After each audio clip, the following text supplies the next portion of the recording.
Buenas chicos, hoy vamos a trabajar con la comunicación y lo vamos a llamar esta clase la comunicación y sus apellidos. La clase anterior estuvimos viendo el tema de conceptos como hegemonías, contrahegemonía, subalternidad y resistencia. Vamos a ver en esta pequeña infografía que les armé que si bien nosotros siempre hablamos de comunicación comunitaria, muchas veces sucede que ese concepto se utiliza como sinónimo de otros conceptos como es la comunicación alternativa y popular. Lo que quiero aclarar antes que nada es, ya sea la comunicación alternativa, popular o comunitaria, todas, si bien nacen con fines distintos, tienen en común la transformación de la realidad social.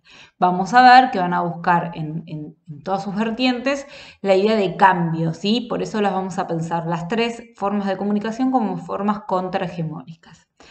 Cada una tiene su propia característica. La comunicación alternativa tiene que ver justamente con una idea, con un proyecto más político, con una idea de poner en eje al sujeto, no solo el sujeto como portador de una voz, sino como un proceso de concientización y de un proceso de liberación de ideologías, por así decirlo. Vamos a ver que lo que va a buscar este tipo de comunicación alternativa es justamente democratizar la información y el acceso a la información. Nace en un momento histórico que tiene que ver con procesos de dictaduras militares en todo lo que es América Latina, ¿sí? Y estaba comprometida con muchos movimientos sociales. Por eso van a ver que hace una fuerte crítica, una crítica constante y fuerte a sí misma a la sociedad en la que surge o en aquella sociedad contra la que está, por así decirlo, oponiéndose. Por eso alternativa, como una opción. Pero es no solo una forma de comunicación, sino como un proyecto político, ¿sí? De cómo queremos que sean las cosas.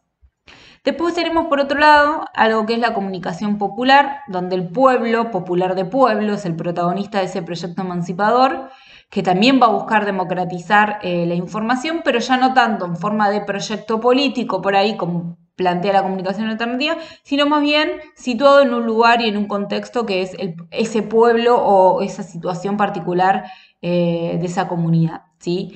Van a ver que todas en realidad, pero sobre todo la comunicación popular, plantean una comunicación en forma horizontal. ¿A qué me refiero con esto? Donde entre el emisor y el receptor, ¿sí? Y los dueños de los medios de comunicación y quienes son los periodistas o los comunicadores, hay una relación lineal, no tenga uno mayor poder que otro. ¿Sí? Por eso la idea de horizontalidad y la idea de que la comunicación sea dialógica, donde el otro puede ser parte de este proceso de comunicación, no lo excluyo, no solo es un oyente que está ahí, sino que participa de este proceso, ¿sí? Y la idea siempre presente de la autogestión, ser nosotros mismos quienes generemos los medios para poder expresar las palabras que deseamos hacer. Y después tenemos la comunicación comunitaria, que ya venimos trabajando con esto, que va a pensar siempre desde un lugar súper local o un contexto súper chiquito, o sea, desde muy abajo para arriba se está pensando el cambio, y donde se van a realizar actividades en pos de las necesidades de una comunidad en barrio.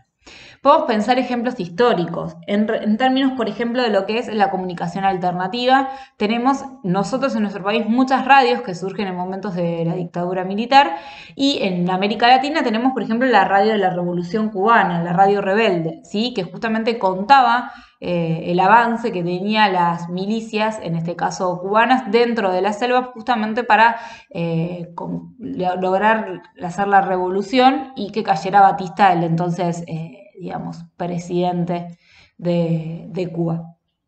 Después un ejemplo por ahí más reciente, que no sé por ahí si ustedes se acuerdan, es Chávez en Colombia, perdón, en Venezuela, cuando hay un intento de golpe por parte de los militares y las radios mismas son las que informan, ¿sí? Esta situación, las que acompañan a Chávez, denuncia constantemente los intentos de golpe y transmiten esta información porque las radios más decir, dominantes o las radios que pertenecían a medios masivos apoyaban el golpe de Estado, entonces no contaban lo que pasaba. Y desde este lugar súper alternativo, las radios se encargaban justamente de hacer una denuncia constante de la situación que vivía Venezuela, no solo dentro del país, sino fuera. Nosotros que estábamos afuera de Venezuela nos enterábamos por estas radios. Después en ejemplos de radios comunitarias o, bueno, lo que es la comunicación comunitaria, no solo una radio en términos barriales, sino también vamos a pensar en proyectos, en organizaciones barriales o en, por ejemplo, comedores que no solo se encargan de ofrecer alimentos, sino de un apoyo escolar, de las necesidades de una comunidad. Y después, por otro lado, tenemos la comunicación popular, que vamos a ver un video ahora donde hay ejemplos muy claros que tienen que ver, por ejemplo, con los proyectos de Radio Sutatensa en lo que es Colombia, donde es una radio que se funda con el fin de alfabetizar a una comunidad, donde se hacen ciertas transmisiones durante el día, o lo que fue también alguna radio sindical o indígena, o las radios mineras, que era la forma de comunicarse con sus familias en ese entonces, que nace como una necesidad de ese pueblo frente a una situación, ¿sí? Vamos por así decirlo, de desventaja que tenía que ver o con la alfabetización o con la posibilidad de comunicarse, ¿sí? O con la posibilidad de informar los derechos que tenían esas personas en términos sindicales, ¿sí? Esto, vuelvo a decir, son conceptos diversos, ¿sí? Pero que los solemos usar como sinónimos y no hay ningún problema en este caso si los usamos como sinónimos. El tema es entender que no vienen de un mismo origen o el fin de las tres formas de comunicación no necesariamente es el mismo.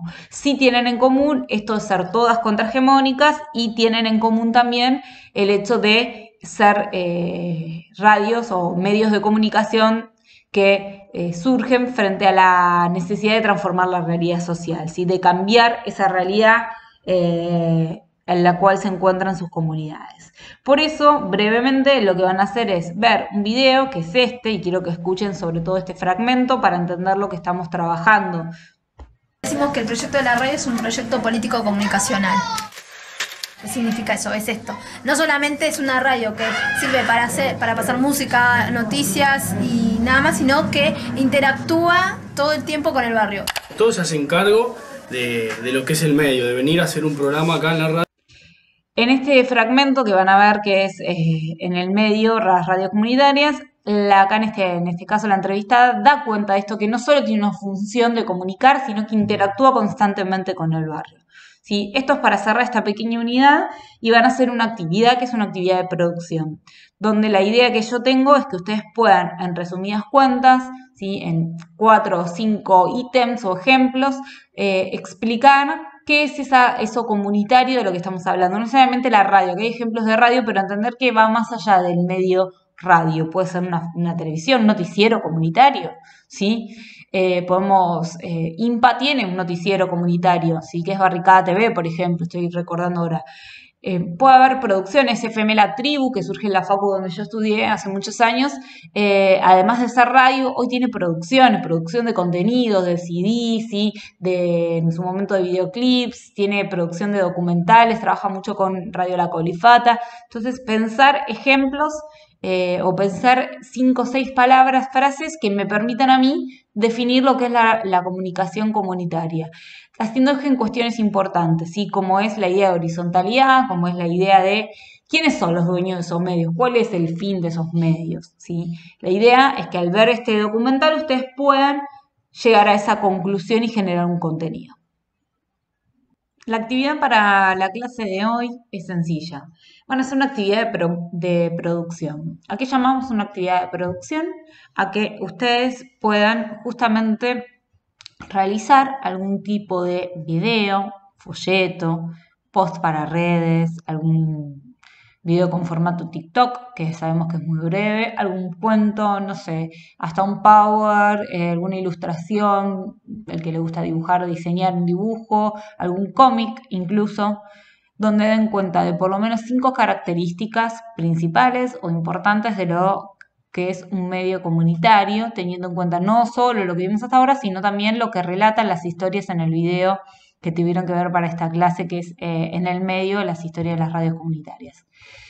Puede ser el formato que quieran, ¿sí? Pensemos también esta idea que dije antes de horizontalidad, de participación, de diálogo.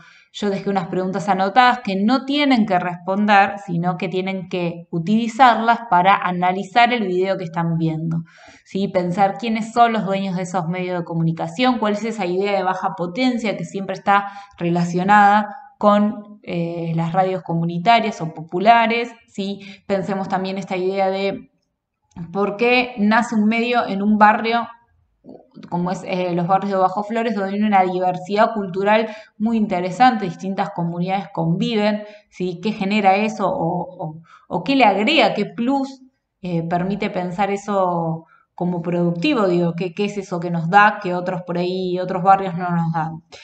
La libertad para elegir el formato la tienen. Ahora lo único que espero es que sean creativos, ¿sí? Digo, si elegimos 5 características, digo, por ejemplo, doy un ejemplo yo, no lo usen, por favor.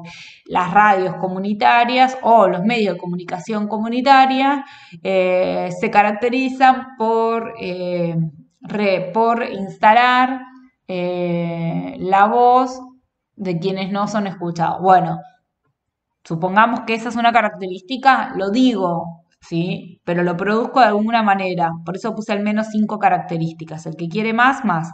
El formato, vuelvo a decir, libre. Vieron que yo hice una infografía recién. Pueden hacer eso, pueden hacer un folleto, puede ser como si fuera un post para redes, ¿sí? Como si ustedes hacen en sus propias redes, le hacen lo que llamamos print de pantalla o le sacan un screenshot y me lo envían. Esa es la idea. Así que por favor, a trabajar y sean creativos. Saludos, chicos.